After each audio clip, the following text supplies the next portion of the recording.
Hello, boys and girls, gals and guys.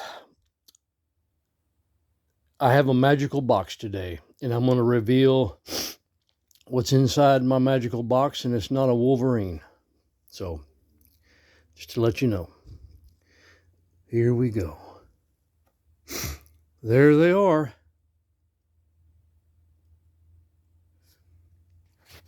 Two male three-toed box turtles, which tend to be larger than the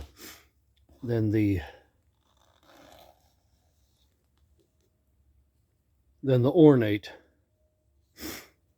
As you can see,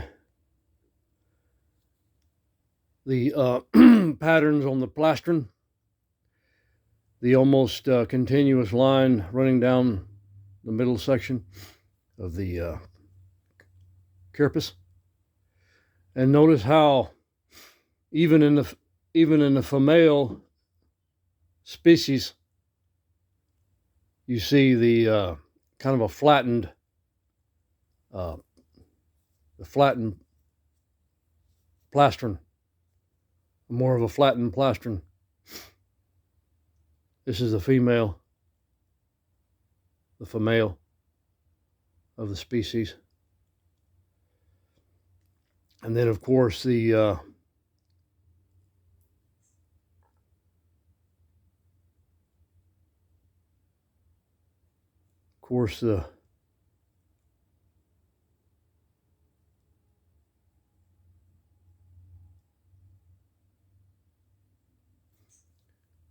you know what? I'm thinking maybe it's not a female. Maybe this is just a one that's had his reproductive organs damaged. I see damage on his plastron right there, and I notice he's kind of he has that ability to switch his.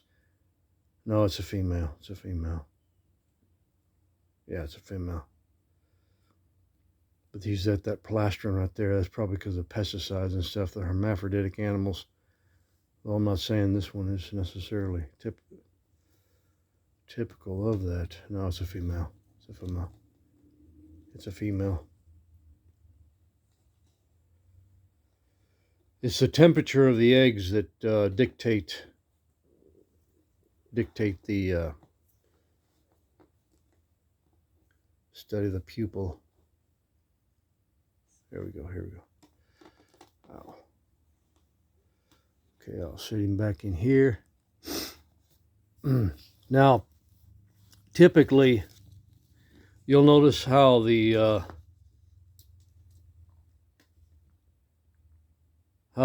carapace of the three-toed box tortoise is has a higher domed carapace. This is the woodland species.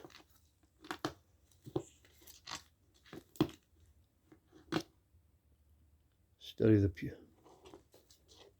pupil. And this one here is a male, of course. You'll see the indentation in the plastron. The plastron kind of just a fairly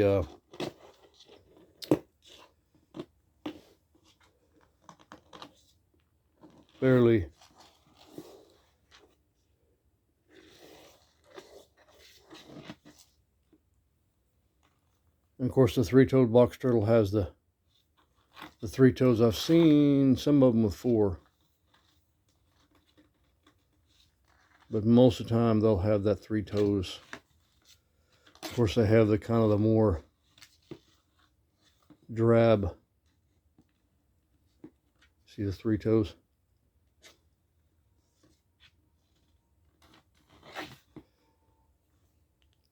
And then they have the more drab coloration.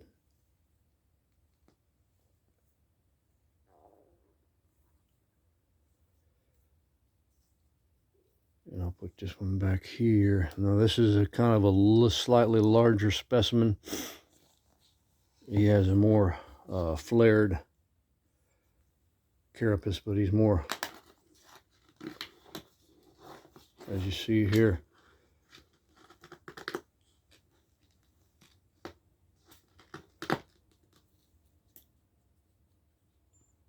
There's slightly more coloration in the plastron.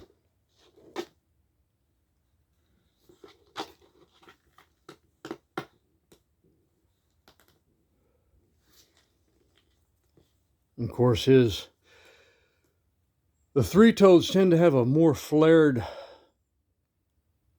plastron, and you can see his scoots seem to be, has a greater amount of pyramiding on the scoots on this particular specimen as compared to the other one. But this is generally the average size of a fully mature specimen. They tend to be larger than the ornate box turtles almost nearly every time. And they, of course, the females, the female three-toads are even. You can see the three hooked claws on the back of the on the back legs.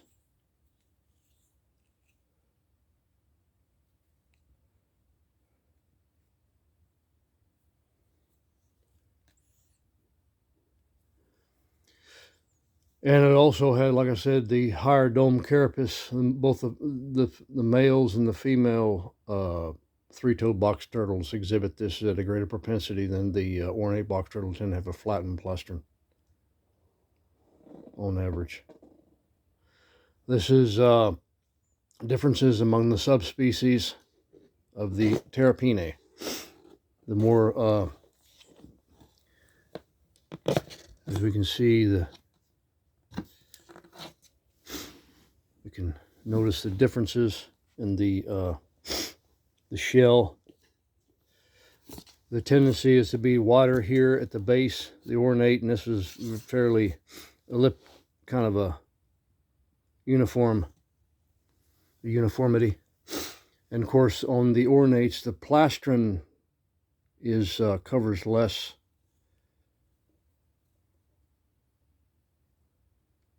Covers less of the ornate box turtle. The three-toads are able to completely, almost nearly seal up in their cells just completely. That's not possible with the whoops. That's not possible with the they're still. That's why you see them laying on the side of the road. Badgers and stuff, and raccoons get to them and eat them. They're much more of a subterranean species as well, in comparison to the three-toed. The three-toed male just buries itself under moist leaves and stuff, and then only during the most acute times of cold winter weather set in does it begin to bury itself deep into the humus layer. And of course, the further north, the further deep they are. You see they're very agile, even in hard to deal with terrain. This is your old buddy Johnny Boxer signing out, deep in the jungles of Sog in the fortified bunker area.